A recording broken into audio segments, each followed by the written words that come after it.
A very good morning to all the dignitaries and participants present today.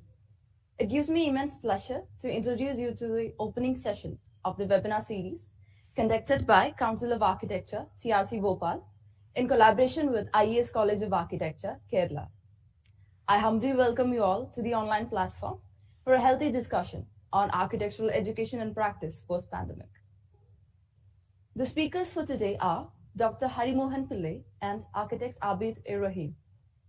I would like to invite architect Habib Khan, President, Council of Architecture, for the inaugural address. Hello, good morning, everyone. I bring warm greetings on behalf of the Council of Architecture, and I extend my heartful thanks and gratitude to COA TRC, Bhopal, and IES College of Architecture, Thrissur, for organizing this very vitally relevant workshop on architectural education and practice post-pandemic. And I am very glad to see Dr. Hari Mohan Pillai and architect Abid Rahim to be the keynote speakers today. And I'm sure their enthusiasm, their knowledge, and wealth of insight that these speakers have will benefit our participants today. When the pandemic struck us last year, we were at a loss to understand as to what to do from home, sitting at home. And we realized in the council that we should convert this bane into a boon. And we started organizing online training workshops. And we realized that this is a much better platform than in a physical face-to-face mode. Because in the earlier format, when the trainings in the TRC used to happen, it used to be at the most 50 to 100 people attending the training. Most of the time, it used to be 35 to 50 people. And during the pandemic and the lockdown, we were able to reach out to 2,000 people at a time, sometimes in few programs, wherein we were able to get in touch with our fraternity in a much effective and a much wider way. And we realized that we should continue this platform, and we should not only continue but make it more effective. So we started broadcasting this on social media platforms like Facebook, COA Social Facebook, COA Social YouTube channel, and we're happy to say and inform you that we have more than 10,000 plus views on all the training workshops that we have conducted up till now. It is also my pleasure to inform you all that we at the council at the moment believe in dispersal of knowledge, which should be as far as possible affordable and very economic very economical, and education training should be accessible to all. And this wonderful platform, the online platform that we have been forced to resort to, has been not only a boon but has acted as a platform and a vehicle to reach our fraternity in a larger way.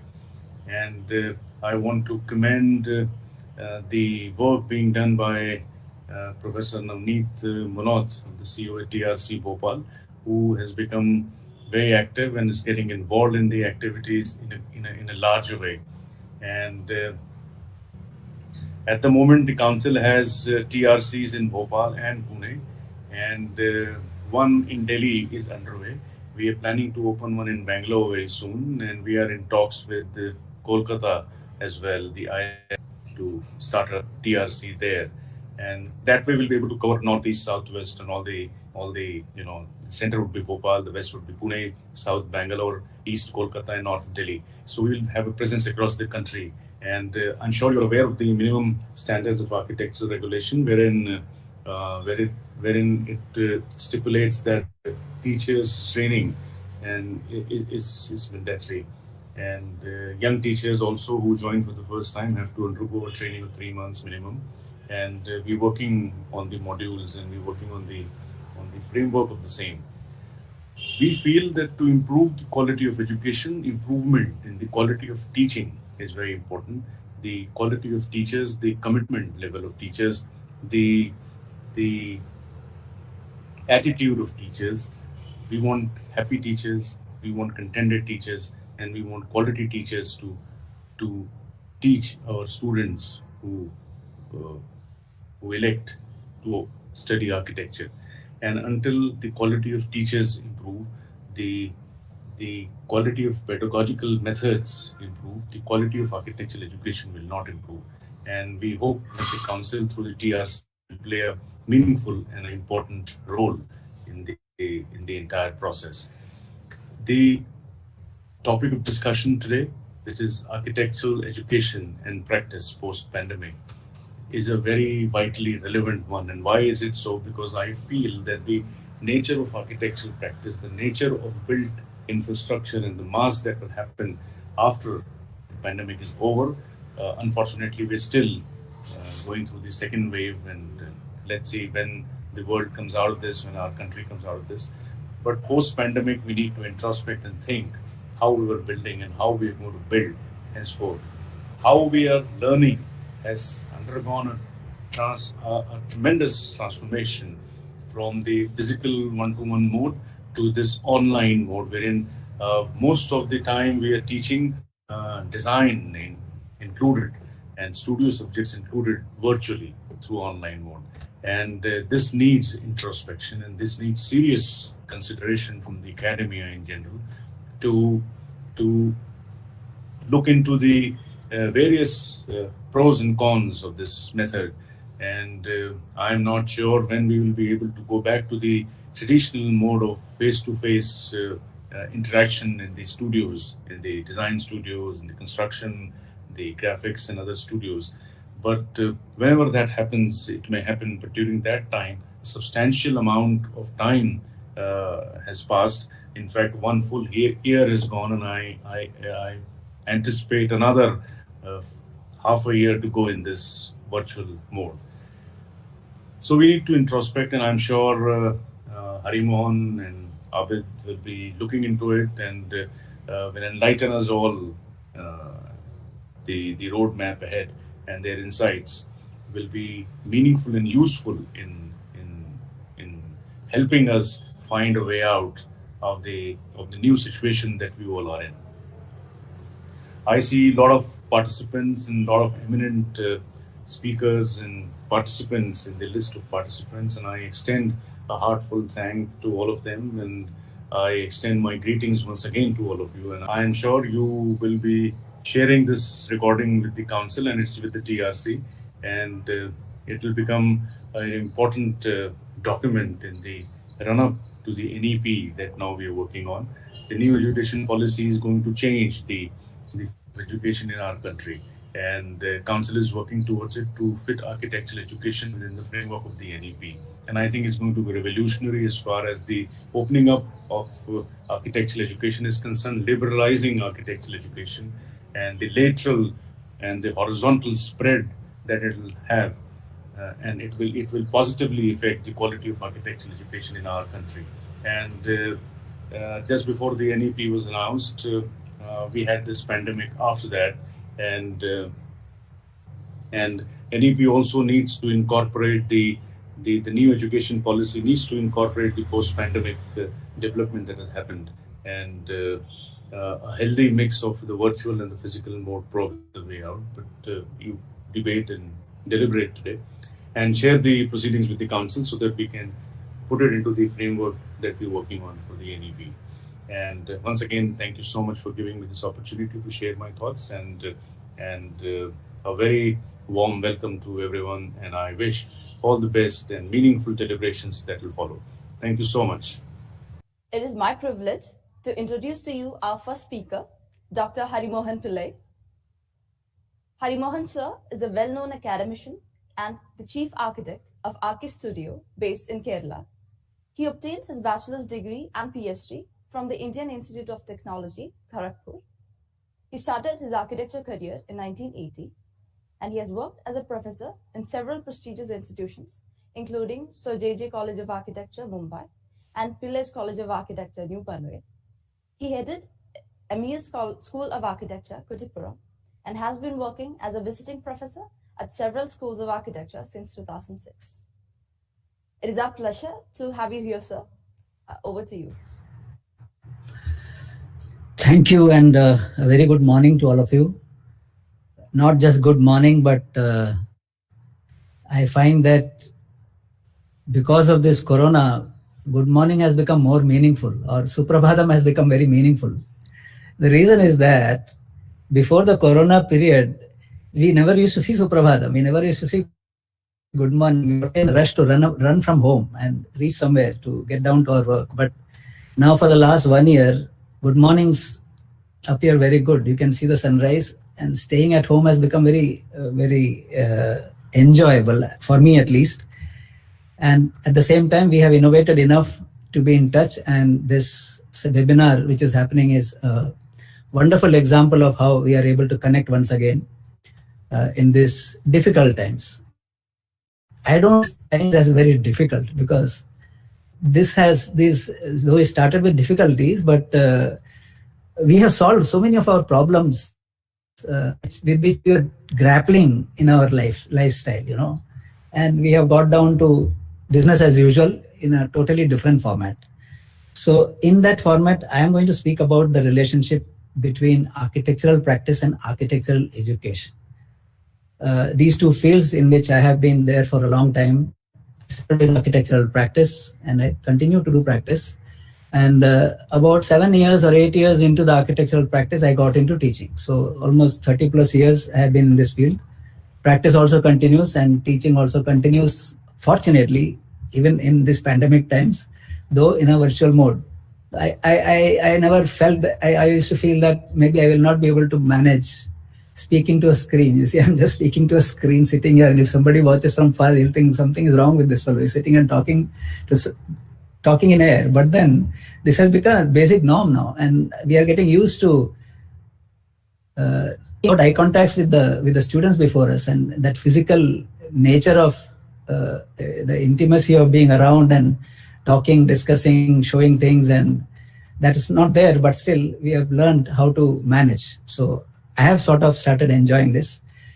So what I'm going to speak today in this session is something which is repetitive for me, because I have done this before. Right in the beginning of the pandemic times, there was a similar session where we were talking about education and practice.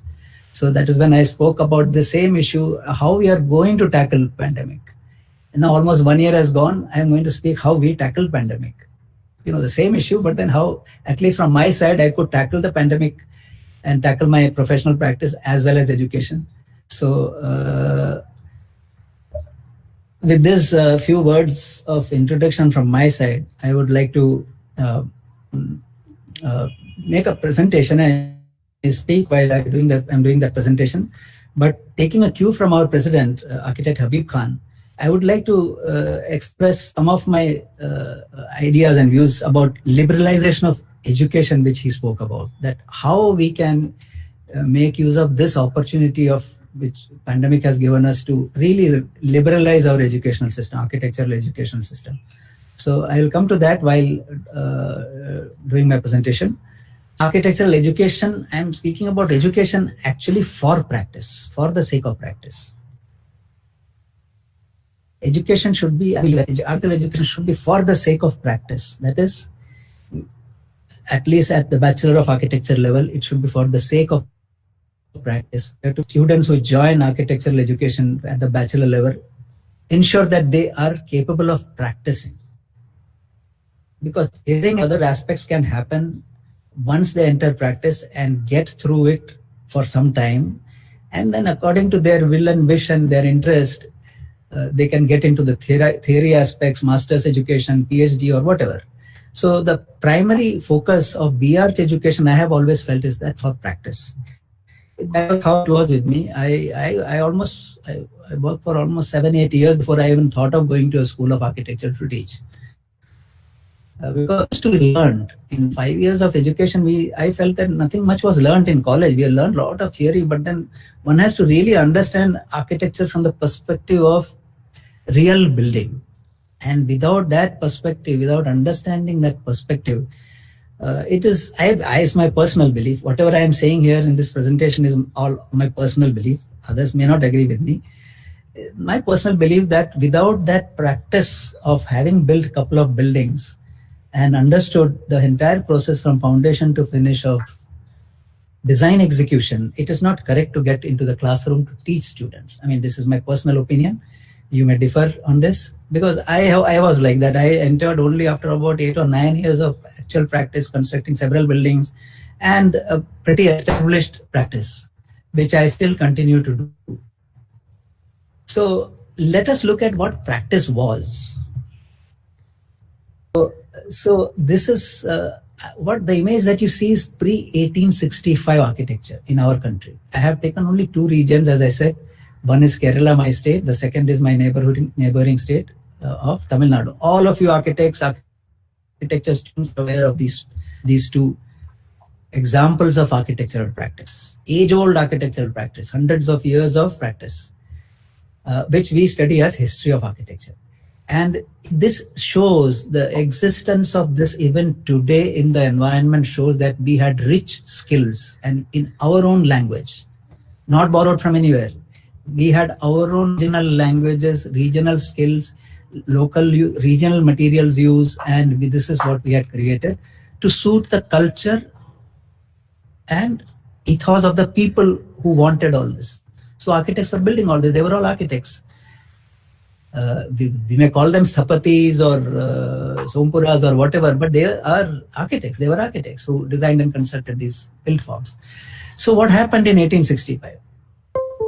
This is what happened just before 1865, when the Britishers built the Bombay VT station, now called CST station, Chhatrapati Shivaji Terminus.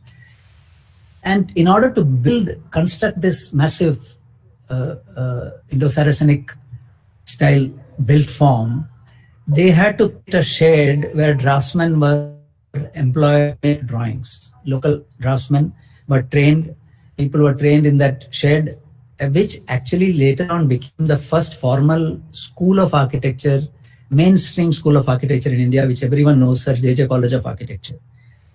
Developed with that particular shed for draftsmen, which was constructed in order to construct this building, design and construct this building. Now, so what was the colonial legacy that we got? It was a colonial legacy. The starting of architectural education in a formal way was not that architecture never existed till then. Fascinating amount of architecture existed in our country, which was contribution of several local craftsmen, local people, also contribution which came from Persia in the form of Mughal architecture. So our countryside is spread with hundreds of years of excellent architecture. But what we got as architectural education in the mainstream is colonial legacy. So what was it? Let us look at what was architectural practice. See, before independence, municipal corporation was required to issue something called surveyor's license. And it was in 1972 that the Architects Act came into existence. And in 1973, I keep reminding myself that I joined first year architecture in IIT Kharagpur. So, Architects Act or Council of Architecture was just one year old when I joined architectural education. So, and this gave protection to the title architect. Everyone knows this. And the architectural education which started was based ways on the syllabus drafted long ago by Royal Institute of British Architects. And let us not forget that the first professional body of architects in India called Indian Institute of Architects also started sometime in the beginning of 20th century, that is around 1903 if I'm not mistaken, as Association of Bombay Architects Association and became Indian Institute of Architects.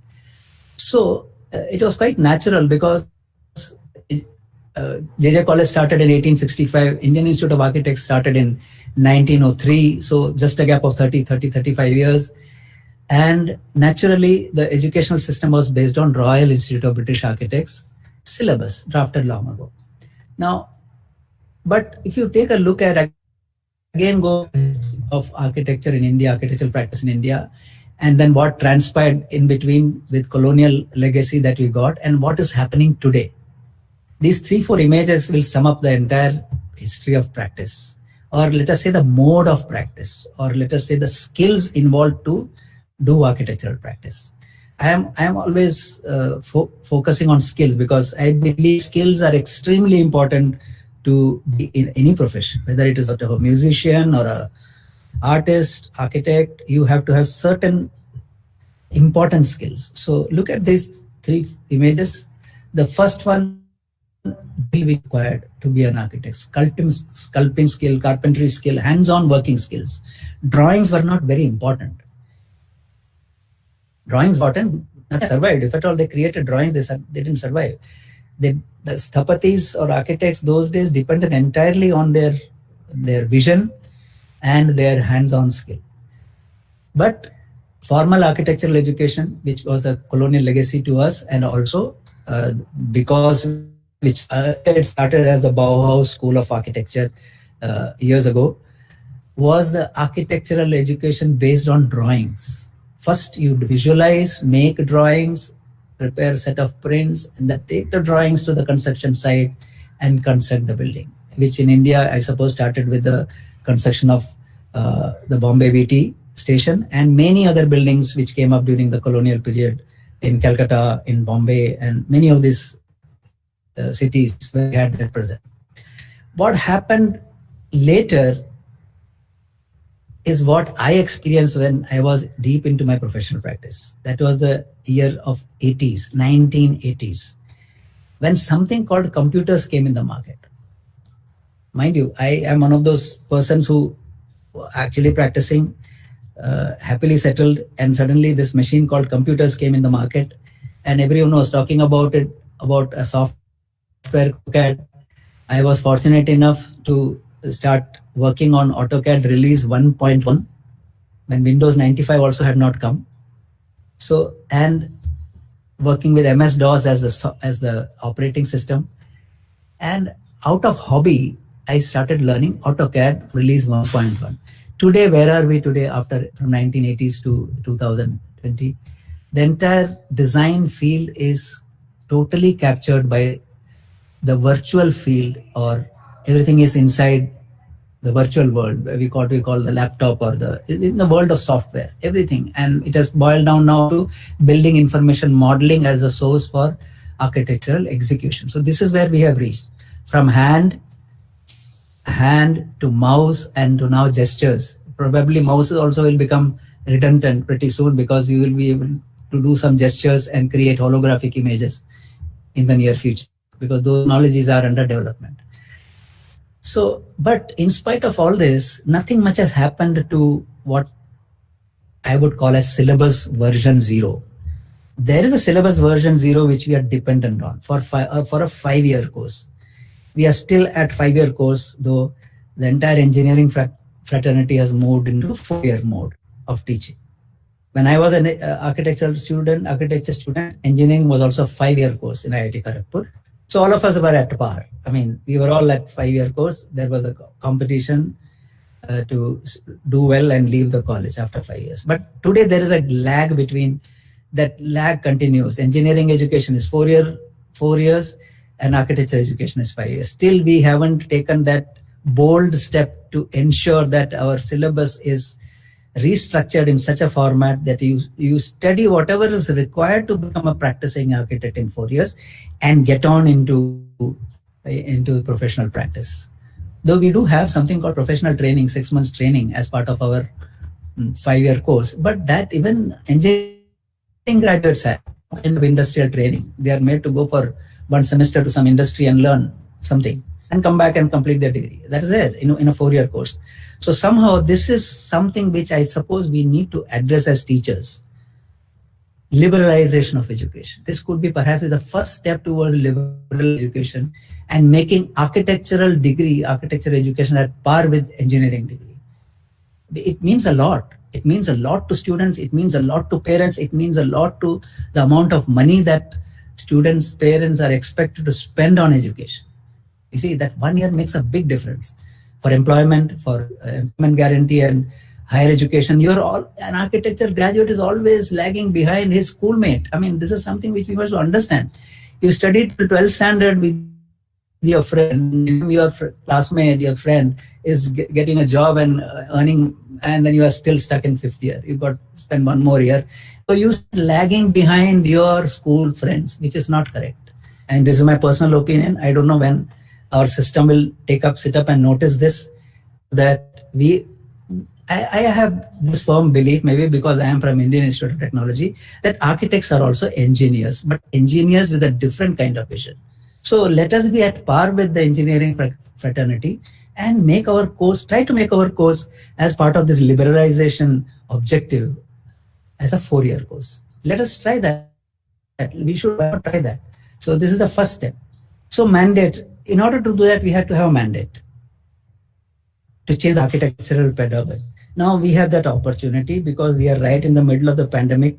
We are trying to innovate in many ways, educational system. So perhaps this is that opportunity. This pandemic is that opportunity to convert our education into a 4-year degree course with part online, part physical, and we have to figure it out. We have to really figure it out collectively with Council of Architecture's help, all the practicing architects' help, to how to liberalize our education system. So what kind of architecture pedagogy is required? So pedagogy should be looking at ways and means towards integral development of the student. Now this is important. Integral development of the student, bridge the gap between education and profession.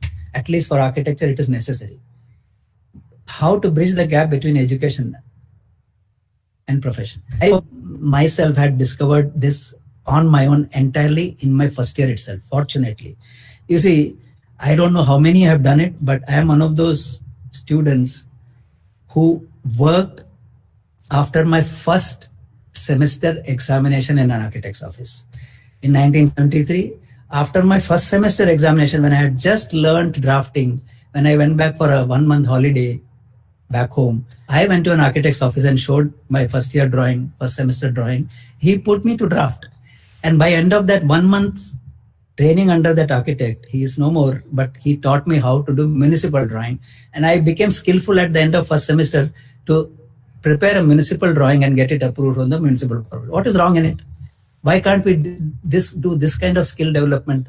I did it entirely on my own. Why can't we introduce this kind of skill development, which are most essential for an architect to set up practice or get into practice? How to prepare different types of drawings early on in your educational system so that you can seamlessly get into practice right from first year. You have 2 months vacation. You get into go home, instead of wasting those 2 months, you go and work in an office. You earn some money, you learn something more, and when you come back, you know more than what you would know as a student purely looking at theory in the studio. So this is one thing which is essential as part of our mandate, first, along with making the course a 4-year course as part of architectural pedagogy. Now let us look at what is teacher in this. What is the role of the teacher in this? I'm showing you 3 kinds of teachers, 3 generations of teachers here.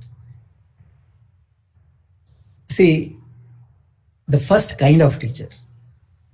There have been great teachers who produce thousands of architects all over the world by hands-on working. I belong to that middle category of teacher who used pencil to draw, pencil to teach, pencil and pen. I mean hands-on, not hands-on work as you see in the first category. Today we have a set of teachers who are capable of this new medium. I learned it very hard way, that medium. I'm still more comfortable with that middle image that you see here. I love working with, and I keep doing drafting, not because I will forget drafting, but I enjoy doing it because that's what I was born into and I was working into. So, but this third category of teachers have now more or less, I'm sure, because we have also become seniors. I am on the verge, I have already retired. That means all of my age group are on that verge of leaving this world and leaving it to the virtual world, teachers of the virtual world. So this onus is on this variety of teachers, this third category of teachers, to unlearn some of the old things in order to make way for a new dimension of education to come in, new liberalization. We cannot do it. We have not done it. I'm very sorry to say that my generation has done nothing to liberalize architectural education. We could not convert it into a 4-year course, which I always believed in. We could not. We have not done it. So that the onus of bringing about the big liberalization is on the young teacher. So whenever I meet young teachers, whenever I interact with them on various occasions, this is a question which I ask: what have you done? What is your innovation in this virtual world? You are babies of the virtual world. What is the innovation you have done in teaching? So this is a question. At the same time, let us look at some people whom I consider as great teachers, though they were not teachers in the classroom. I don't have to explain who they are. These images which you see, they were not teaching. They are perhaps the far better teachers than the teachers in the classroom. You see, Mr. Nari Gandhi and Mr. Laurie Baker are just two examples. I admire their work. I have seen almost all their works. I have never met Mr. Nari Gandhi, but I have had occasion to interview Mr. Laurie Baker. But fantastic, they are great teachers. What all they have taught us without being in a classroom, exclusively by doing the work. And people who have worked with them, they are very lucky to have worked with them. Unfortunately, I could never work with either of them. But those who have worked under them have learned much, much more than they would have perhaps learned in the classroom. So this is the true teacher as an architect, as a designer builder. Architect is a designer builder. Now, like if those two were people who contributed in India, look at the global platform. Of course, we have Mr. Louis Kahn who has contributed in India. Look at the global platform. They were architects first and then teacher later. They were architects first. They created built forms, which they believed in, and we all learn from their works. So they are true teachers, Mr. Louis Kahn to Mr. Tadao and all of them, Corbusier. They are great teachers because they were builders. They built their dreams and showed. Again, I don't have to tell you who they are, but they have taught so much and they inspired so much only through their practice, not because they were teaching, not because they were inside a studio and talking to students. They may have done it occasionally, but they were always in their architectural studio producing buildings and concepts and ideas and leaving them on the face of the earth. And they have left, they have departed from it. This lady is one of the finest architects which the global platform has produced, especially architects who have excelled in use of the virtual world, the world of computers and computer programming and designing using computer programming. All those who have looked at her works would agree. So what are the skills these kind of teachers tell us are necessary? I think this is what every teacher should address, or every practicing architect also should address, as the skills that are needed to be imbibed in the students right from the beginning stage of their studies, in order to mold them into good professionals. I have these categories I have created. I'm calling them one side manual, the other side virtual. But what do you see? Both the same skill. On the manual side also, what I have listed exists in the virtual side also. Sketching, drawing, model making. But virtual sketching, virtual drawing, model making. So this, one cannot leave the students to learn on their own. Teachers have to be demonstrative in both these skills. You see, in the old ways of construction, no mason could have taught anything without demonstration to his apprentices.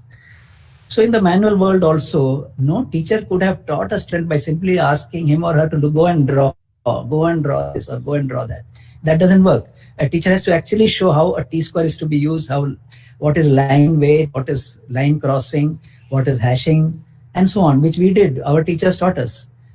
What is drawing, what is correct drawing, and what is model making, physical models, how they have to be made, how to cut a material, how to join a material, and so on. So, and same thing in the virtual world. How often do teachers actually show students what are the tricks in AutoCAD, how to, right in the beginning itself, how not by showing something, but actually working on what students are working on, making virtual drawings, making physical virtual models, and so on. So these two skills need to be imbibed right from the beginning. The manual drawing skills through demonstration by teachers. Now, how do we do it? Now the problem is, how do we do it in the COVID days? Now what do we do? Pre-COVID days was very easy because both of these could be easily demonstrated in the studio. We all know it. When I say that these skills should be demonstrated and transmitted through use of various tools and techniques, it was quite easy. But now we are grappling with this in COVID times. Students are sitting at home, teachers are sitting at their own home. So how do some teachers have innovated. I was also worried about this because, see, I was one person who used to travel extensively to different parts of India, giving lectures, giving demonstration, conducting studios in different schools of architecture. But suddenly everything stopped. I am stuck at home, staying at home. First I thought I'm stuck at home, but then I decided to make use of this and did some experiments on my own to understand how to interact with students in this, in the virtual mode as effectively as in the physical studio mode. So I will show you some of those experiments which I did. So how to constructively engage students in hands-on activities that they can do all by themselves during COVID period or post-COVID days. I have this feeling that this COVID, therefore, they are going to, because our lifestyle has changed, our habits have changed, and it's going to stay here. And the second wave is coming. We don't know if a third wave will come. We don't know. We are not too sure. So how long will we wait for things to improve? We have to innovate. So we have to constructively engage students in such a manner that they can do by themselves. Do it yourselves, what manual skills and virtual skills. Now, who will teach them do it yourselves in the virtual mode? We have to teach. We teachers have to figure out how to teach the manual ways of working and the virtual ways of working by using this medium. Now, I am talking to all of you. I am giving a lecture on possibilities in the virtual world. So if you experiment after listening to whatever I have to tell you, you will learn. So you will learn to do it by yourself, whatever experiments that I have done. So what should the teacher do today? Make architectural education design build type, not just design and draw, through 3 mediums. You see, now this is what we have to explore.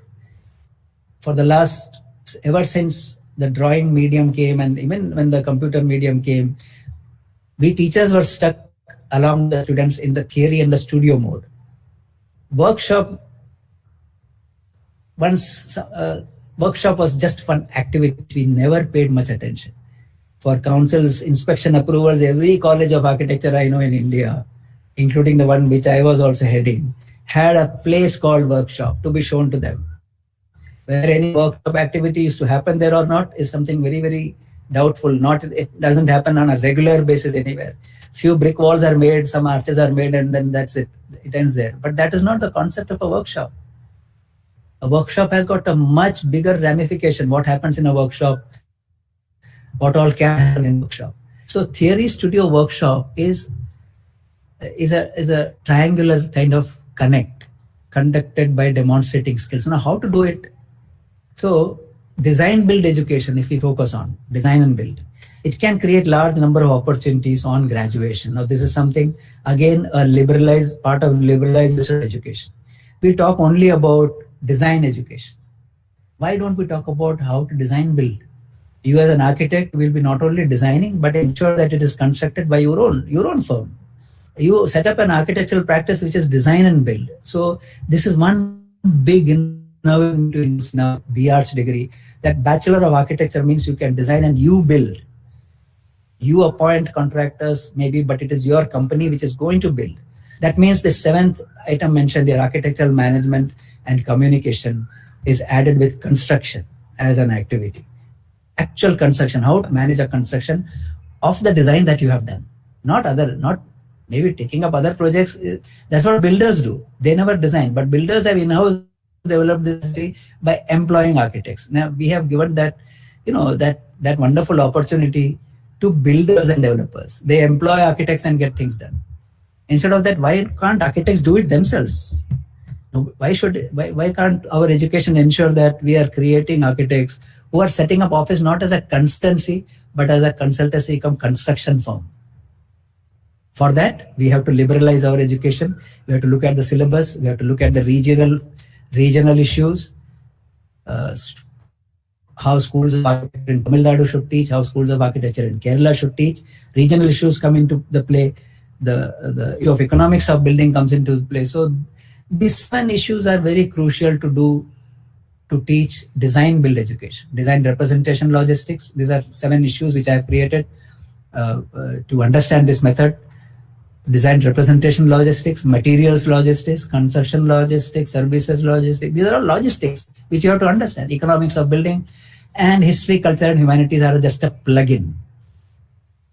They are, that's the background. But for practice, the other 6 issues are extremely important to set up good constructive practice. Because at least this is what I have found as my lifelong quest. I became an architect, but I found that if I design, I should build, be part of the building team, test the, learn from it, again design. So this is what I have been doing in the last 40 years of my practice. See, I did my first project when I was in 3rd year. It got executed. I designed a house for my uncle who requested me, send me a drawing, I want to construct. So I sent him a drawing. House design was not a big deal, I thought. So I sent him a drawing, plan, elevation section, as much as I knew. He made some minor changes, not at all. And I went for the foundation layout. I learned, nobody had taught me this in my college in 3rd year, till 3rd year. But what I designed, I learned from that mason who did the line out for my, he did the line out and he taught me how to do line out on the site. I was never taught in my college. I don't know how many of us really teach this in the college. How to do line out on the construction site and start digging. So I learned so much from that uneducated mason who looked at my drawing and happily started the construction. So this cycle is something which we need to understand and incorporate as part of liberalized architectural education. So what happens in the studio? In the studio, that workshop space has to become very, very important, very dominant. Though we are living in COVID times, but what stops from the institutions to create workshop space?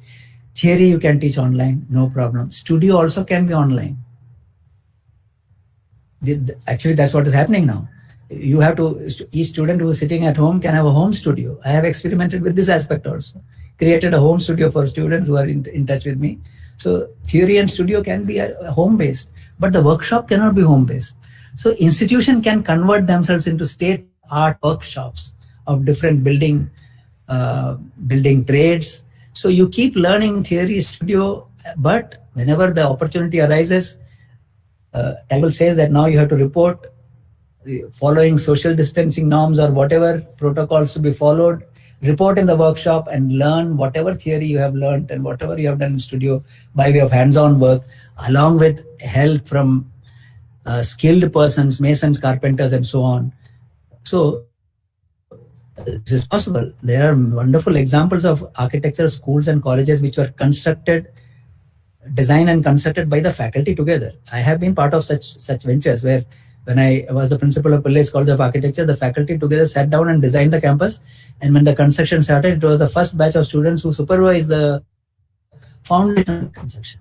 And all those students who worked on that project, Pillai College in Panvel, they are all wonderful practicing architects today, simply because they had this workshop on site where their college building was come up. So this also means that a teacher who is in the studio and who is also in the workshop has wonderful networking with all the issues related to theory teaching, studio teaching, and workshop teaching. I have put this network image here. This networking means one should know where all to get information from, and you bring that information down in space. It's a teacher's responsibility to bring all information regarding plumbing and construction, building construction and services and air conditioning, HVAC, everything into the workshop space through his or her network. And mind you, it will not happen if you are not a practicing architect.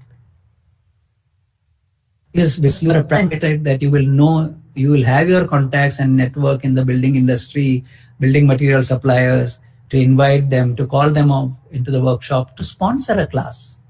It is so easy. If you have your connect, you are a practicing architect, and if you have your connection in the building industry, you can sponsor an entire plumbing teaching session, plumbing of a high-rise building from because they are waiting for these architects to pass and give them projects. So why are we not doing it?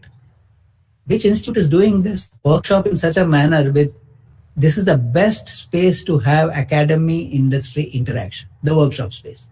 But there are few schools of architecture in our country which are doing this. Training the architecture students the correct way so that they don't feel lost when they enter the profession. I felt terribly lost when I entered the profession. As a matter of fact, I did not join an architect's office on graduation. I worked on a construction site as a supervisor for 4 years. I did not do any drawings for 4 years. And it was such a learning experience for me. There are many people who do it. So, because what you learn as theory and studio, you never forget. But this experience of workshop is extremely necessary. So, this is the kind of teachers networking which is required. Theory networking, we have enough. Studio networking, we have enough. So, what we need to do is, in this COVID times, figure out how to set up state-of-the-art workshop, so that students can learn from home the theory, studio. Much of the studio part also they can learn from home. They are already learning from home. But when they come to college, they are not again sitting in that same studio and listening to lecture from the same teacher. You used to see the same teacher's face on the screen and at your laptop at home. I am telling you, these students, when they come to the studio, they will say, what is the big deal? Why did I come from home to college, spending all this money to look at the face of the same teacher who was teaching me online? What is the novelty they are getting by coming to the college? Studio or theory? No. They should see workshop. Because that workshop is something no student can replicate at their home environment. So I think the time liberalize of education, every school of architecture brought down their studios and theory. Unnecessary built spaces are there available. I might ruffle a lot of feathers by saying this, but then those spaces can be put to some other constructive use. But all you need is a fantastic workshop as School of Architecture in the campus, where students come to do hands-on learning and learn everything that they have learned as theory or studio as part of online learning. So students take home, learning from home. This is what we are doing. We are teaching them from home and they're learning from home. What do students learn in these 7 categories of what I mentioned earlier? Design, representation, logistic, materials, construction, services, economics of building, history, culture. All of this can be taught as virtual. I'm sure. What I'm doing right now, as a professional to all of you, I'm doing it virtually. I'm just communicating with you this idea virtually. Virtual studio is possible. Virtual studio is through websites, but materials logistics can be taught only through workshop, hands-on, seeing the things happening. There are many things which can be taught through videos, or videos can be created. It also experience the reality. Virtual studio and workshop. Construction can be taught through virtual studio, but workshop also. Virtual studio. So the institutional space, built space can be only workshop. Rest of it can be webinars, theory. And very important is, which I have not many architecture teachers use, is augmented reality as a way of teaching. I'll come to that. Using augmented reality as a method of teaching. The tools and methods which we need to focus on and develop for. So students are learning from home. They are happily learning from home. I know that. I have been teaching so many students I'm teaching from home. They are learning from home. I'm very happy to say that at least 60 to 70% of students who are learning from home from me are doing excellent work without even going to college. I'm sure of that. I'm keeping a track of their progress. And I find they are doing excellent work, though they have not yet gone to college. They are still at home. And teachers teaching from home. Now we have to ask this question to ourselves as teachers. How excellent have we become teaching from home? Do we have our own blogs, our own website, our own YouTube channel? Because if you are teaching from home, you are in the virtual world. So do we have, each teacher, do we have our own virtual footprint which students can follow? Do we have a Facebook page? It's all essential. Do we have an Instagram page where we talk about our profession? We talk about what we are doing, so that the students are happily in connect with you. It is extremely important to understand that the present day generation students are the social media buffs. Elders have to have their presence, their digital footprints up there in the cloud, so that they are able to access any time of the day. Now, please look at this image. This is a school teacher teaching a nursery class in Malappuram district in Kerala. This lady in COVID time brought element into the classroom, and this is there in the social media. It became a viral on YouTube and all that. This poor lady, teacher, brilliant teacher, she in the KG class brought a virtual elephant in the classroom to teach about elephant to students. E for elephant. You can see it, B for boy on the screen. That was the mode of teaching which she had in nursery class. But look at what she had. Augmented reality. takes online classes to exciting heights. This was the title which came in the media about this teacher's effort, elephant in the room. Let me ask this to all the architecture teachers here. How many buildings have you brought into the room while teaching? Not PowerPoint presentation, but have you tried to bring a building? Have you tried to bring Empire State Building or the Millennium Dome into the classroom? Have you brought the Taj Mahal into the room?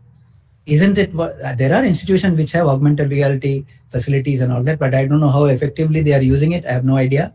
But I'm just asking this question to myself and to all the teachers. Isn't it possible?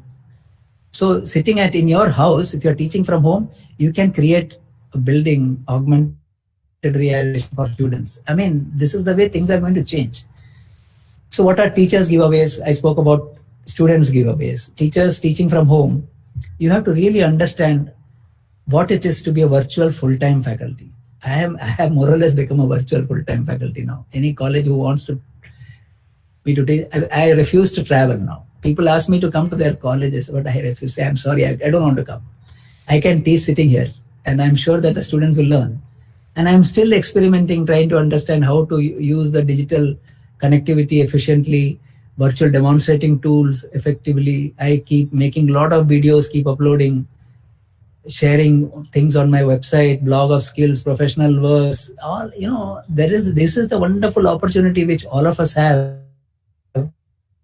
Teachers, not just teachers, but architect teachers, to put together everything that you have done. I have put together right from the first building I designed to the last building I just completed. In COVID period, I did a professional practice of a building without even going to the site.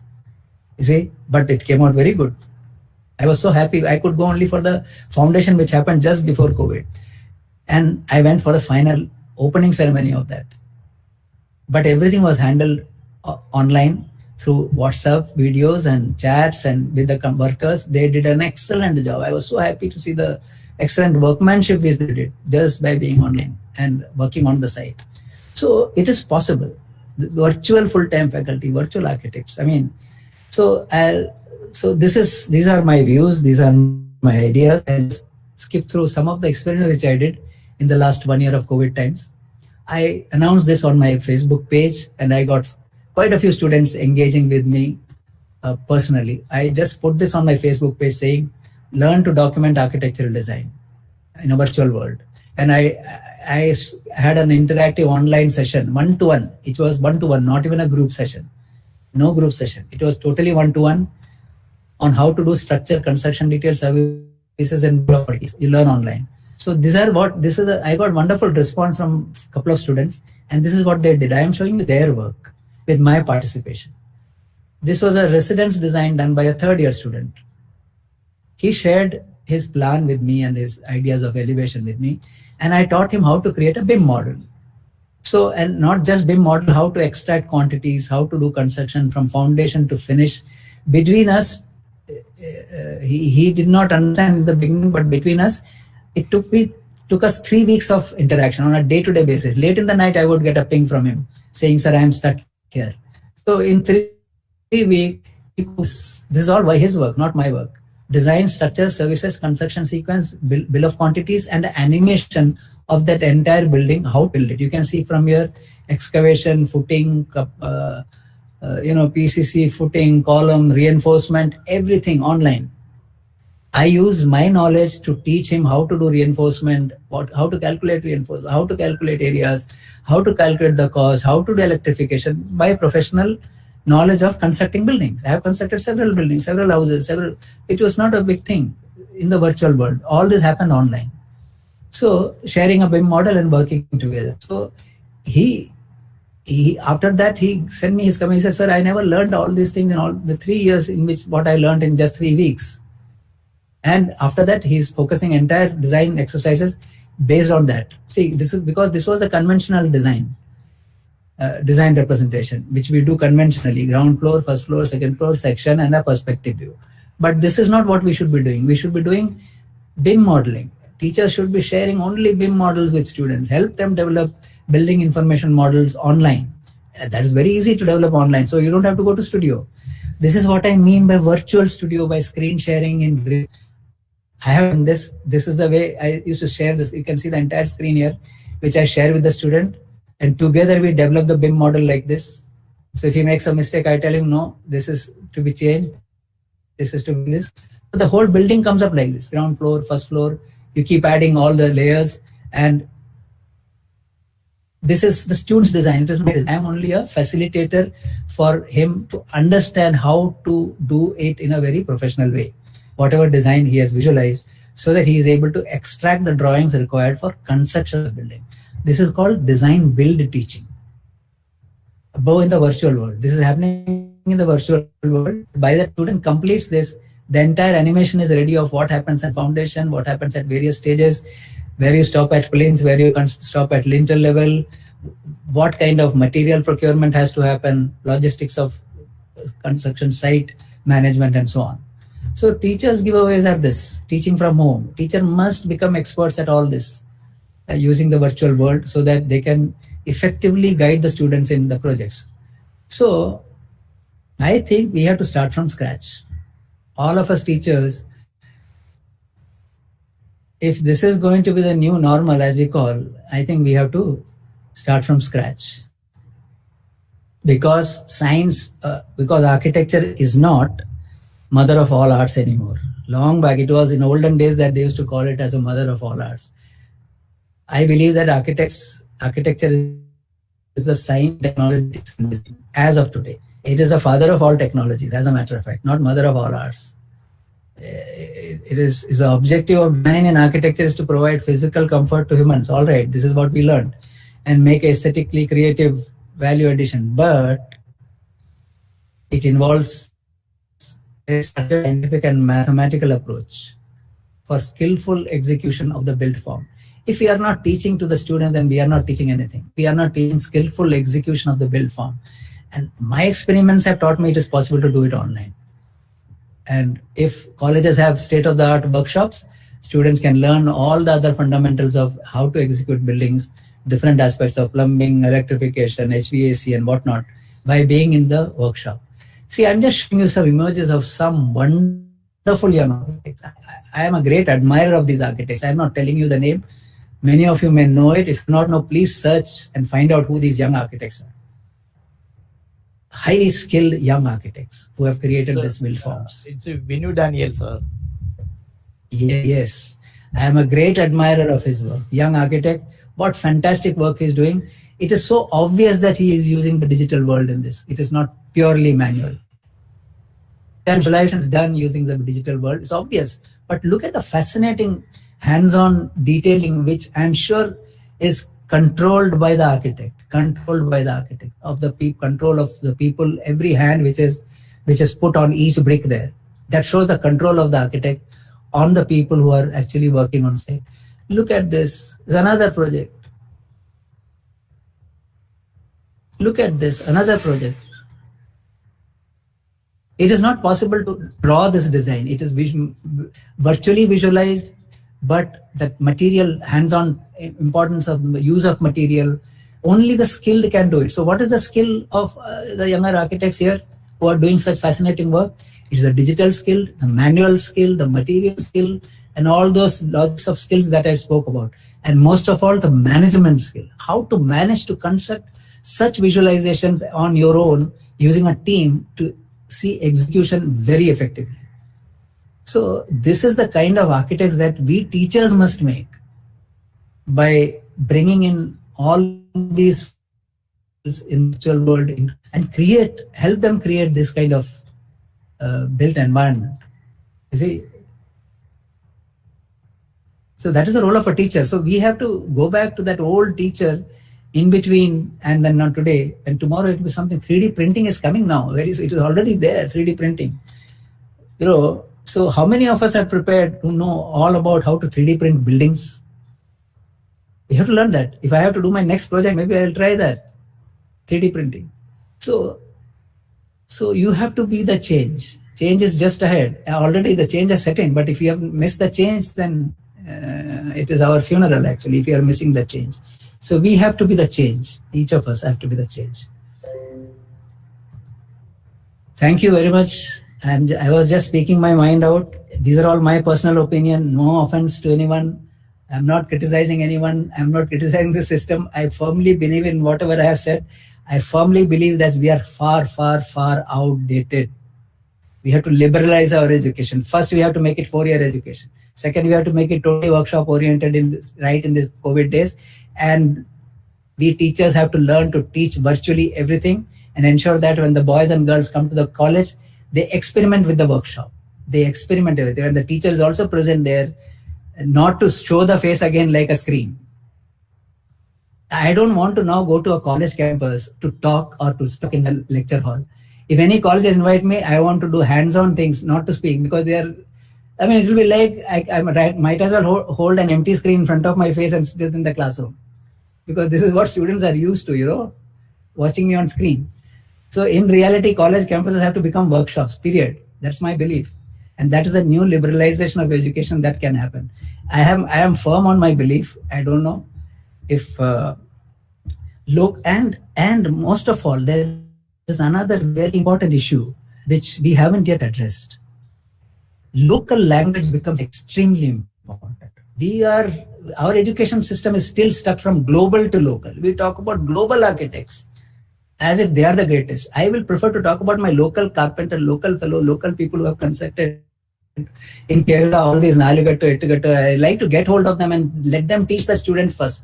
First 2-3 years of education should be totally contextual and local. In Tamil Nadu, all the architecture students must learn the entire history of architecture section of Tamil Nadu first, because it is their neighborhood.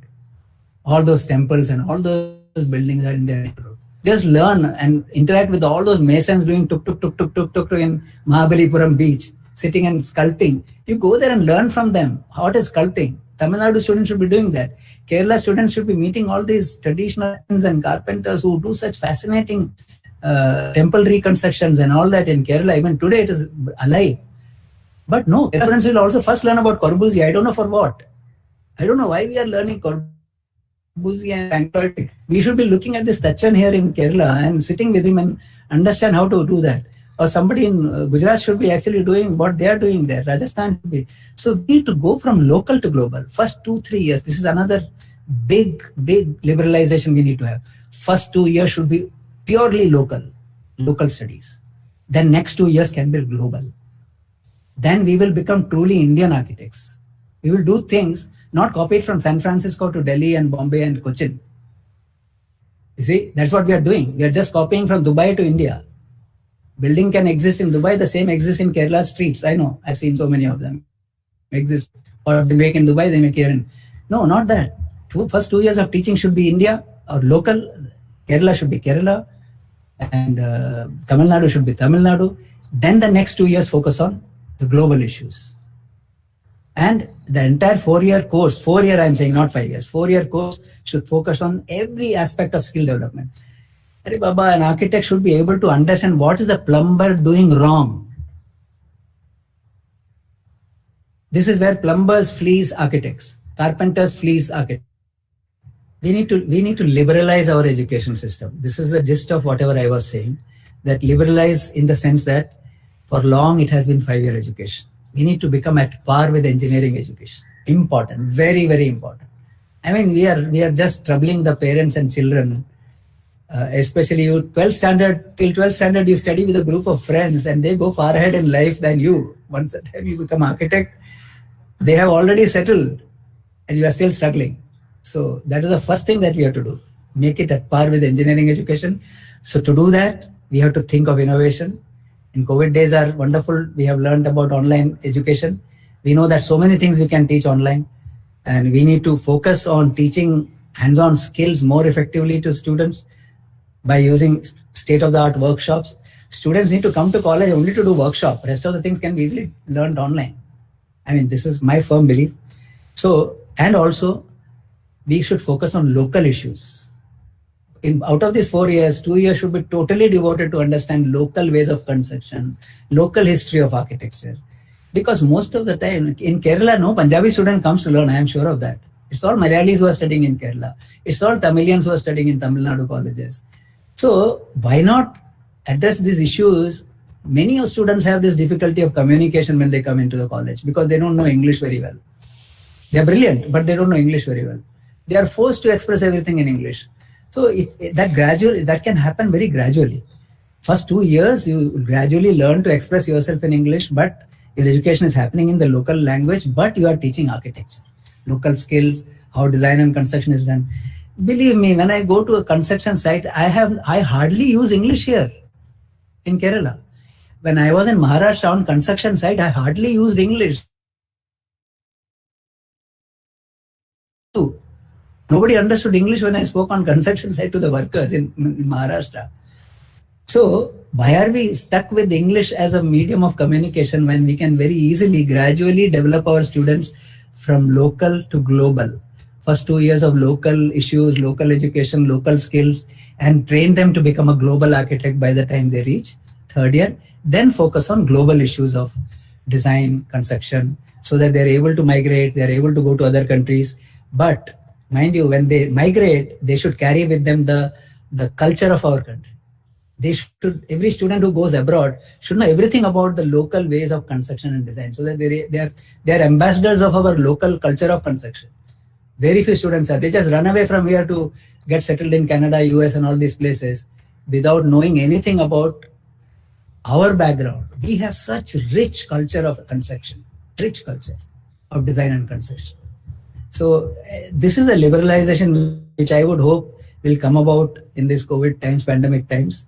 4-year course, local to global, 2+2 years, and of course workshop-based teaching in colleges. And almost half of the education can be converted online. This is my firm belief. Thank you very much for your time. Thank you, sir. I think it was a very eye-opening session for most of us here, especially the ones like virtual projection, etc. Most of us haven't even thought about such a way of teaching. So thank you, sir. So we have a few questions for you in our YouTube live. I will read them out for you. So one of the questions by Shivaraman Venkatraman is evaluating and grading is as important for institutional progress. How do faculty work in this aspect? Evaluation and grading. Yes. Yeah, this is one of those management issues. Like, how do you manage the students?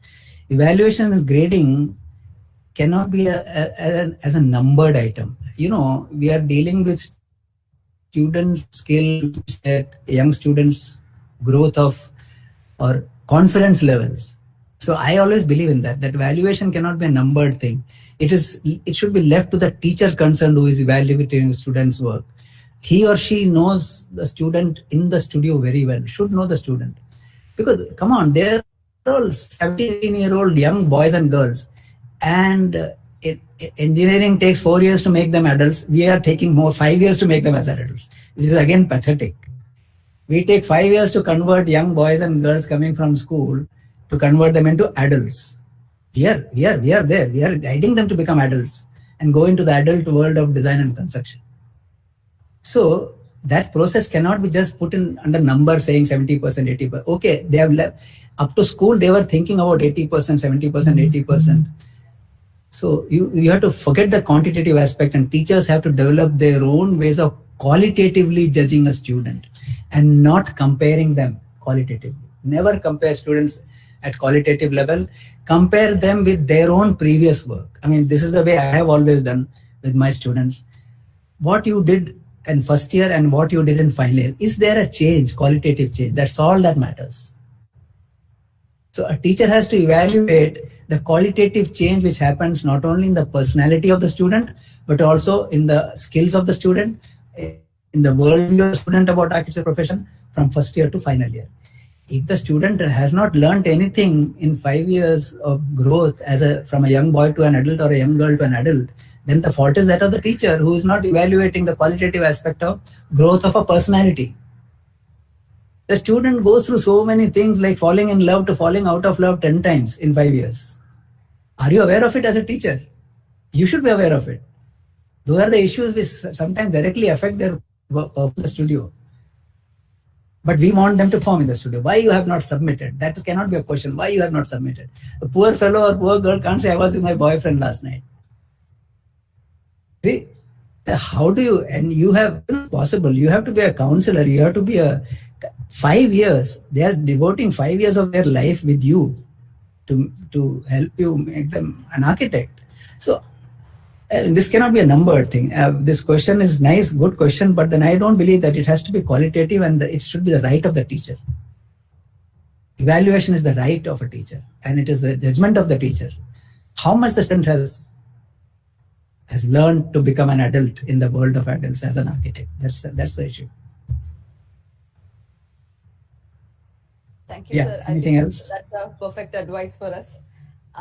So one more question. So how do we ensure students focus in a virtual classroom? When it's a real classroom, it's easier to contain their attention. So again, this can be done qualitatively. Have your own personal groups of students. Don't let them know that you have so many students in the same classroom, which is your personal. I do it in the virtual. You can create 5, as a teacher, you can create 5 different WhatsApp groups. Nobody knows who is in which group. And you have your personal groups, have personal interaction with your favorite students separately with other students. Qualitatively help them grow. So in fact, you don't tackle 40 students in the virtual world or 80 students in the virtual. You tackle a group of similar type of students.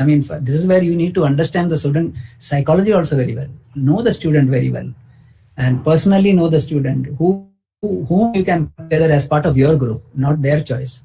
So you interact differently in different groups. Your approach can be,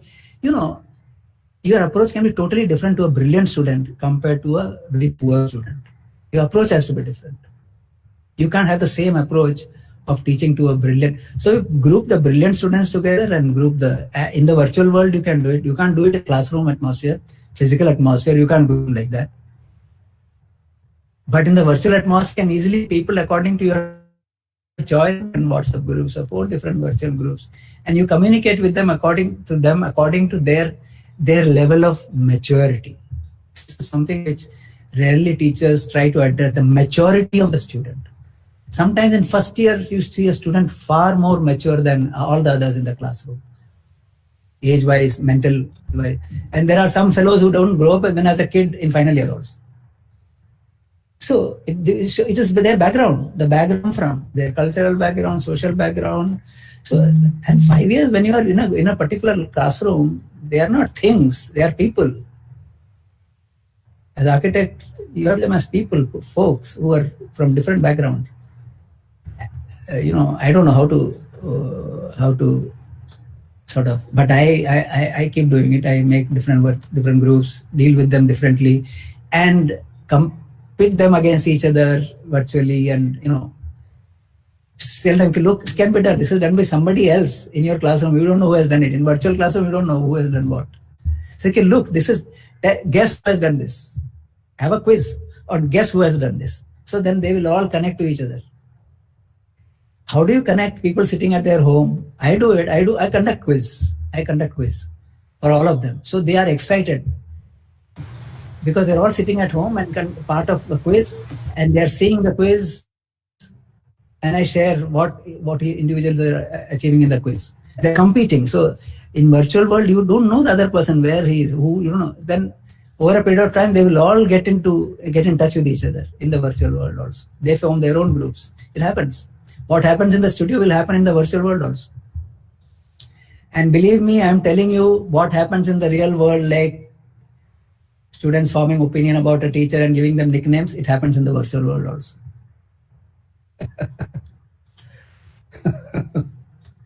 Students are students, they will not change.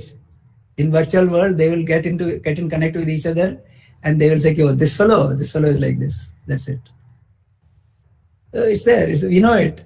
We all had nicknames given to us by students. I know. We also did it as teachers, as students rather. So behavior doesn't change, whether it is in virtual world or only thing is you feel you're hiding, but that's not true. You can't hide. Thank you, sir. Thank you. If we have time for one more question. Yeah, sure. How will we do the workshop online? We are talking in a pandemic situation. These can be done in Okay. BMI modeling, but how these things can be done online? Okay, now I'll see. You, as a teacher, you go to the nearest wash basin, switch off the main, and put your video above there. Show how you have dismantled the wash basin and fixed it back. Show it to the student. Ask them to do it at their home, and when something goes wrong, they are responsible for it. How to fix a tap? How to fix a leaking tap? You show it online. I am fixing a leaking tap, or you create a leaking tap, fix it, show how the tap is fixed. Then say, no, you do it your bathroom, take a video, mother to take a video of what mistakes you are doing. So I am telling you, the next day they will start learning these skills on their own. And third day, they will not call any plumber to do the repair works in their house. Mother and father will tell, come on, you know, you have done it as workshop at home itself. So these little small things, if you encourage them to learn, bigger things, they will learn entirely automatically. They will get interested into the, see, our problem is that our school education is pathetic. I mean, I'm not talking about another issue which needs a big liberalization, our school education.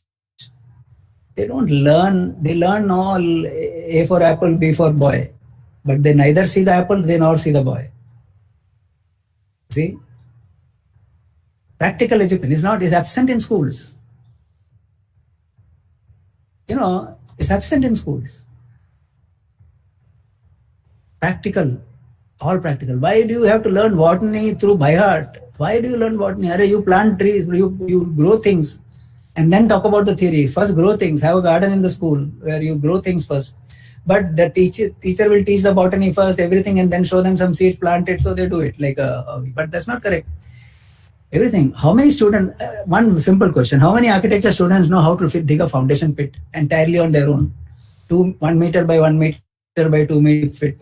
This is the first test to be given to an architect to be capable to become an architect. Entirely on your own, dig a pit. You understand how much effort goes by a poor laborer to dig one foundation pit. Then you will appreciate what is foundation and how to dig a pit very neatly, perfect verticals and perfect horizontal at the bottom so that you can lay the PCC. Give it as an exercise. 10 students together will not do it in today's context. But every student should know this. These are the things which should happen in workshop. Dig a pit and fill the pit back. That's okay. Dig a pit and then fill the pit back and plant a tree or something in the campus. I mean, these are all experiments which should be done by teachers along with students, no? Line out, foundation, ECC. And once you get used to these kind of hands-on exercises, then you don't have to tell them. They will entirely on their own, they will learn. Visiting construction sites, and if they want to become architect, they have to learn all these things. Not everything can be taught in the workshop in college, but some of the basic can be very easily taught. And the teachers also must roll up their sleeves and work. Not that teacher give orders and sits on a chair and watches the students do it and say, wonderful, excellent. Teachers also should roll up their sleeves and get down to work along with students and make things. That means teachers should have the competence. Yeah, otherwise, how do you do it? How do you teach? Or you get plumbers and labor, they can be the professors. I believe that some plumber, electrician now should be professors in schools of architecture. They should be given a grade of assistant professor at least. No, don't look at their qualification. Assistant professor, plumbing can be only good plumber, not a BTech civil engineer. Assistant professor, bracket plumbing, should be a plumber, excellent plumber who can come twice a week also, because he'll be very busy in the plumbing market. So an assistant professor, this is another liberalization required in architecture. We should have one post of an assistant professor plumbing, assistant professor electrical, all locally working electricians and plumbers. They will be very happy. They can be given a salary. This is a grade which can be created. It will create employment opportunity in India for all these fellows. And they will enjoy teaching the students who are going to become architects. How to understand what is neutral, what is positive, what is negative while doing wiring. How to do wiring. How to connect switches. If you as an architect, you don't know it, you have not seen it, how do you know whether the electrician is doing the right work in your project? Whether he has done the correct kind of wiring? How do you know how to do smoke testing for plumbing things? Or do you know how to test? I mean, how do you do it without actually learning it hands-on? Should have an assistant professor plumbing, assistant professor electrification, assistant professor HVAC duct maker or somebody, not a HVAC engineer. These are the skills that are required to be taught. If not taught, at least they should see how it is done, so that they learn to appreciate the job of a plumber, the job of an electrician. They learn to respect them. Okay, this is how they are so skillful, more skillful than we are as architects. So these are this may all sound strange and funny, but then we have to do it. This is called liberalization of education.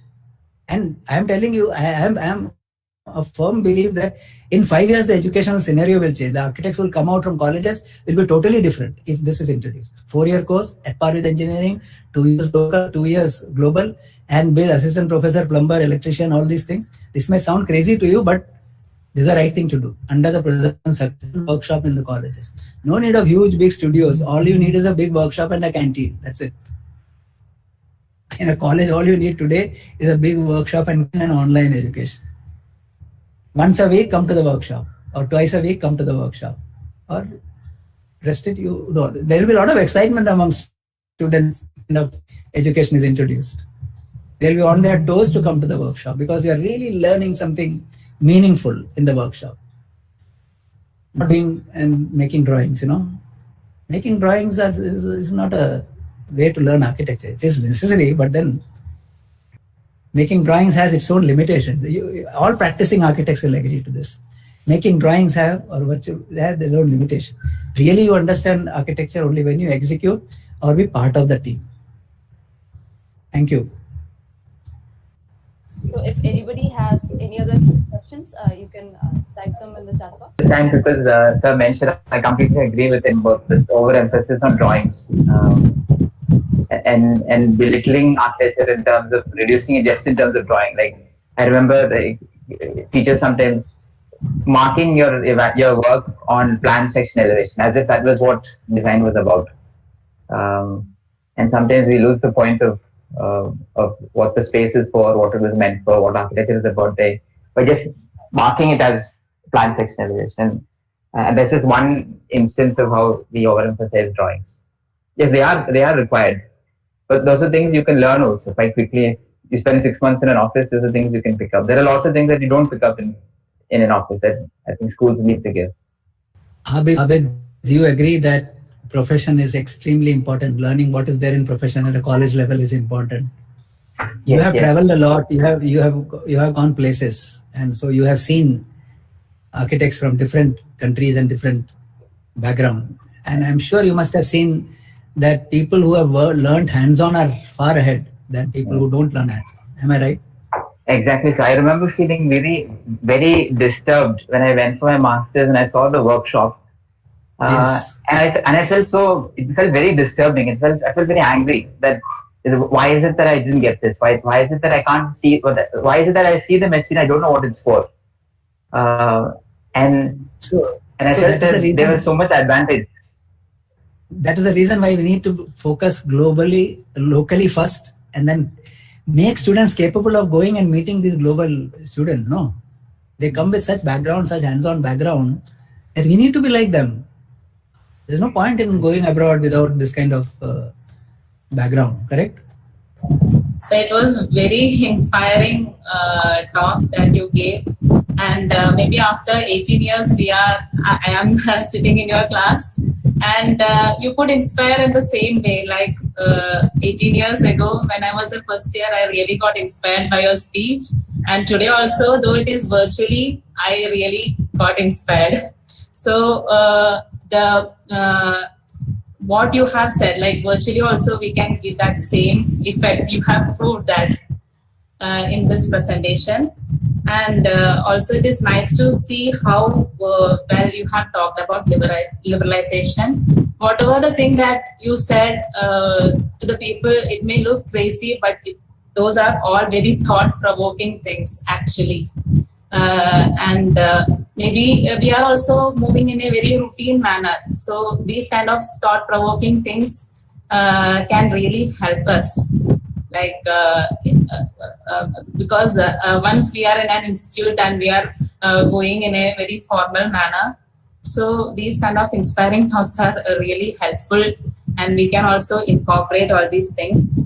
Like whatever you have said about the decreasing to 4 years and bridging the gap between architecture, education, and practice, all are sounds to be very interesting, and it is good if practically this gets executed, because as a student, even I used to think why I'm studying for 5 years. So I think all architects or architecture student would have thought, at least in their education time, why we are studying. And also about the design build education, like not only the consultancy, we are always since the only thing that we know is after this consultancy, also we can build like the other engineers are doing. That is also very very effective point that you have mentioned. And also the statement that you have made that architecture is not now the mother of all arts and it is the father of the technology is also very nice statement. So we have so many takeaways for teachers also. Thank you, sir, so much. Thank and you. you are a great It was visionary. wonderful. Thank you. Wonderful. It was wonderful to connect with all of you again. Thank you so much. Thank you, sir.